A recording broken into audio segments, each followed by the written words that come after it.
Welcome to Anna's YouTube channel. നമ്മളൊരു ബർഗറും നല്ല ചൂടുള്ള മൊമോസും അതുപോലെ നല്ല ചൂടുള്ളൊരു ചായയൊക്കെ കുടിച്ചിട്ട് നമ്മൾ ഇന്നൊരു ക്ഷേത്രം വരെയാണ് പോകുന്നത്. വളരെ ഫേമസ് ആയിട്ടുള്ള നമ്മുടെ ഇവിടുന്ന് വളരെ അടുത്തായിട്ടുള്ള ഒരു ഫേമസ് ആയിട്ടുള്ളൊരു ക്ഷേത്രമാണ്. എന്നാൽ അധികം ആൾക്കാർ ആരും എക്സ്പ്ലോർ ചെയ്യാത്ത ഒരു ക്ഷേത്രമാണിത്. കാളികാവിന് അടുത്താണ് ഈ ക്ഷേത്രം എന്ന് പറയുന്നത്. അതായത് കോട്ടയത്തെ ഏറ്റുമാനൂരിൽ കാണക്കാരിയിൽ നിന്ന് 750 മീറ്റർ അകലെയുള്ള കളത്തൂരിനടുത്ത് സ്ഥിതി ചെയ്യുന്ന അരുവിക്കൽ ശ്രീ ശിവ സുബ്രഹ്മണ്യ സ്വാമി ക്ഷേത്രം. അതാണ് ഈ ക്ഷേത്രത്തിൻ്റെ പേര്. അതായത് വളരെ പ്രകൃതിരമണീയമായ, നമുക്ക് വയലൊക്കെ കണ്ട് ഇങ്ങനെ ശാന്തമായ ഒരു ഗ്രാമത്തിലുള്ള ഒരു ക്ഷേത്രമാണിത്. നമ്മൾ ക്ഷേത്രത്തിന് ഉള്ളിലൊന്നും കയറിയില്ല. ശ്രീ ശിവ സുബ്രഹ്മണ്യ സ്വാമി ക്ഷേത്രം എന്നാണ് ഈ ക്ഷേത്രത്തിൻ്റെ പേര്. അതായത് ഇവിടെ ഈ ക്ഷേത്രത്തിൻ്റെ ഫ്രണ്ടിലായിട്ടുള്ള ഈ ഒരു തോടാണ് ഇവിടെ ഏറ്റവും ഫേമസ് ആയിട്ടുള്ളത്. ഒരുപാട് ആൾക്കാർ വരികയും ഇവിടെ വന്ന് എക്സ്പ്ലോർ ചെയ്യുകയൊക്കെ ചെയ്യുന്നുണ്ട്. നമ്മളിവിടെ കുറേ സമയം നിന്നു. ഇതാണ് ഇതിൻ്റെ ഏറ്റവും ഫേമസ് ആയിട്ടുള്ളത്. നല്ലൊരു വ്യൂ ആണ്. നമ്മൾ ഏകദേശം ഒരു 4 മണി സമയത്താണ് വന്നത്. ഭയങ്കര തിരക്കായിരുന്നു കേട്ടോ ഇവിടെ. പക്ഷേ എനിക്ക് തോന്നുന്നു രാവിലെയൊക്കെ വരുവാണെങ്കിൽ കുറച്ചും കൂടെ നല്ല ഫ്രഷായിട്ടുള്ളൊരു വെള്ളമൊക്കെയാണ്. ഇത്രയും പേര് ഇവിടെ നിൽക്കുന്നുണ്ടെന്ന് പറഞ്ഞാൽ നമ്മൾ വെള്ളത്തിൻ്റെ ഒരു ടിപ്പൊക്കെ ഏകദേശം എടുത്തിട്ടുണ്ട്. നല്ല ക്ലിയർ ആയിട്ടാണ്, നല്ല ഒഴുക്കുള്ള ഒരു തോടാണ് ഇത്. ക്ഷേത്രത്തിന് ഫ്രണ്ടിൽ തന്നെയാണ് ഈ തോട് വരുന്നത്. ആക്ച്വലി ഇതിനൊക്കെ എന്തൊക്കെയോ ഐതിഹ്യങ്ങളൊക്കെ ഉണ്ട്, അതൊന്നും നമുക്കറിയില്ല.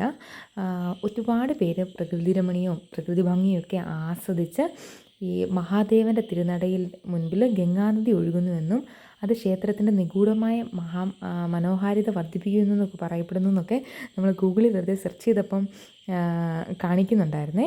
ഏറ്റുമാനൂർ മഹാദേവ ക്ഷേത്രവും പരിസരവും വളരെ കാലം വിജനമായിരിക്കുന്നുവെന്ന് വിശ്വസിക്കപ്പെടുന്നു. പിന്നീട് ശ്രീ വില്യമംഗലത്ത് സ്വാമിയാർ തൻ്റെ യാത്രയ്ക്കിടെ ഏറ്റുമാനൂരിലെത്തി ശിവൻ്റെ ഒരു ദിവ്യ സാന്നിധ്യം അനുഭവിച്ചു. ആരാധന പുനരാരംഭിച്ചു. ഏറ്റുമാനൂർ മഹാദേവ ക്ഷേത്രം ഉപേക്ഷിക്കപ്പെട്ട ഈ കാലഘട്ടത്തിലാണ് കളത്തൂർ ശിവക്ഷേത്രം നിർമ്മിച്ചതെന്നൊക്കെ പറയപ്പെടുന്നു എന്നൊക്കെ ഇങ്ങനെ എന്തൊക്കെ ഈ ക്ഷേത്രത്തെക്കുറിച്ച് ഗൂഗിളിൽ സെർച്ച് ചെയ്തപ്പോൾ കാണുന്നുണ്ട്. നല്ല ഒഴുക്കുള്ളൊരു തോടാണ് ശരിക്കും ഈ ക്ഷേത്രത്തിൻ്റെ ഫ്രണ്ടിൽ കൂടെ പോകുന്നത്. നമ്മൾ ഈ വെള്ളം കാണിച്ചിട്ടുണ്ട്, നല്ല ക്ലിയർ ആയിട്ടുള്ള വാട്ടറാണ്. അതുപോലെ തന്നെ ഇഷ്ടംപോലെ മീനൊക്കെ ഉണ്ട് കേട്ടോ. നമ്മൾ ക്ഷേത്രത്തിൻ്റെ ഉള്ളിലോട്ടൊന്നും അങ്ങനെ കയറിയില്ല.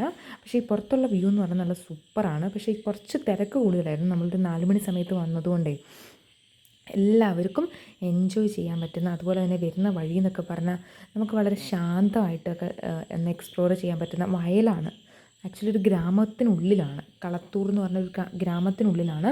മെയിൻ റോഡിൽ നിന്ന് നമ്മളൊരു 2 കിലോമീറ്റർ ഉള്ളിലേക്ക് പോയി പോകുന്ന വഴി എന്നൊക്കെ പറഞ്ഞാൽ ഇങ്ങനെ നെൽപ്പാടങ്ങളും പ്രകൃതി രമണീയമായി ആസ്വദിച്ച് വളരെ ശാന്തമായിട്ട് നമുക്ക് എക്സ്പ്ലോർ ചെയ്യാൻ പറ്റുന്ന നല്ല അടിപൊളി ഒരു ക്ഷേത്രമാണ്. അപ്പം വീഡിയോ ഇഷ്ടപ്പെട്ടാൽ നിങ്ങളെല്ലാം ലൈക്ക് ചെയ്യണം, ഷെയർ ചെയ്യണം, സബ്സ്ക്രൈബ് ചെയ്യണം. അപ്പം ഈ പ്രകൃതി രമണീയമായ ഈ ക്ഷേത്രത്തിൽ കയറിയിട്ടാണ് നമ്മൾ ശരിക്കും ആ തുടക്കത്തിൽ കാണിച്ച ബർഗറും കോഫിയൊക്കെ കുടിച്ചത്. ഈ കഫേ എന്ന് പറയുന്ന ഇവിടെ തന്നെയുള്ളൊരു ചെറിയ